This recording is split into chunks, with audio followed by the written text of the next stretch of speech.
അസ്സലാമു അലൈക്കും welcome back to my channel cooking my dreams. ചേമ്പ് എന്ന് പറയുന്ന സാധനം വലിയ ചിലവില്ലാത്ത ഒരു ഐറ്റം ആണല്ലേ. അപ്പോൾ 2 ട്രിപ്പായിട്ട് വാപ്പി ഓർക്കാണ്ട് ചേമ്പ് കൊണ്ടുവന്നപ്പോൾ എന്ത് ചെയ്യണം എന്ന് അറിയാമല്ലാതെ ഇങ്ങനെ ആലോചിച്ച് യൂട്യൂബിൽ ഇങ്ങനെ നോക്കിയിരുന്ന സമയത്താണ് ചേമ്പ്, അതായത് ഇംഗ്ലീഷിൽ ടാരോ റൂട്ട് എന്നറിയപ്പെടുന്ന സാധനം കൊണ്ടുള്ള ചിപ്സിന്റെ പ്രിപ്പറേഷൻ കണ്ടത്. എന്നാൽ പിന്നെ അത് ട്രൈ ചെയ്യാമെന്ന് കരുതി അതിനായി ആദ്യം തന്നെ ചേമ്പിന്റെ തൊലിയൊക്കെ ചിരണ്ടിയതിന് ശേഷം നന്നായിട്ട് കഴുകി വൃത്തിയാക്കി തുണിയിൽ പൊതിഞ്ഞ് അതിന്റെ ഈർപ്പമൊക്കെ ഒന്ന് മാറ്റിയ ശേഷം ചെറിയ സ്ലൈസസ് ആയിട്ട് ഒന്ന് അരിഞ്ഞെടുത്തു. ഇനി നമ്മൾ ഒരു നോൺ സ്റ്റിക് പാൻ വെച്ച് അതിലേക്ക് എണ്ണ ഒഴിച്ച് എണ്ണ ചൂടായി വരുമ്പോൾ നൈസായിട്ട് അരിഞ്ഞു വെച്ചിരിക്കുന്ന ചേമ്പിന്റെ പീസസും അല്പം ഉപ്പും മഞ്ഞപ്പൊടിയും കൂടെ ഇട്ട് നന്നായിട്ടൊന്ന് മിക്സ് ചെയ്ത് ക്രിസ്പ് ആവുന്നവരേക്കും ഫ്രൈ ചെയ്തെടുക്കുക. വീഡിയോസ് ഇഷ്ടമാണെന്നുണ്ടെങ്കിൽ ചാനൽ ഒന്ന് മറക്കാതെ ലൈക്ക് ചെയ്ത് ഷെയർ ചെയ്ത് സബ്സ്ക്രൈബ് ചെയ്യുക. റെസിപ്പി ട്രൈ ചെയ്ത് നോക്കി ഫീഡ്ബാക്ക് കമന്റായി അറിയിക്കുക. ഇനി നമ്മൾ ഇതിലേക്ക് അല്പം ചാറ്റ് മസാലയും കറിവേപ്പില പൊടിയും കൂടെ ഇട്ട് നന്നായിട്ടൊന്ന് ഷേക്ക് ചെയ്തെടുക്കുന്നുണ്ട്. അങ്ങനെ നമ്മൾ ടാരോ റൂട്ട് അല്ലെങ്കിൽ ചേമ്പിന്റെ ചിപ്സ് റെഡി ആയിട്ടുണ്ട്. നിങ്ങൾക്ക് ഈ ചിപ്സ് കോട്ട് ചെയ്യാനായിട്ട് ഇഷ്ടമുള്ള മസാല പൗഡർ യൂസ് ചെയ്യാം. റെഡ് ചില്ലി പൗഡറോ അല്ലെങ്കിൽ പെരി പെരി മസാലയുടെ പൗഡർ എന്ത് വേണേലും യൂസ് ചെയ്യാം.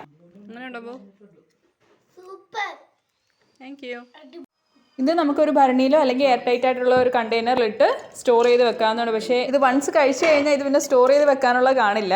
അത്ര ടേസ്റ്റിയാണ്. അപ്പോൾ thank you for watching. See you again. മാസലാമ.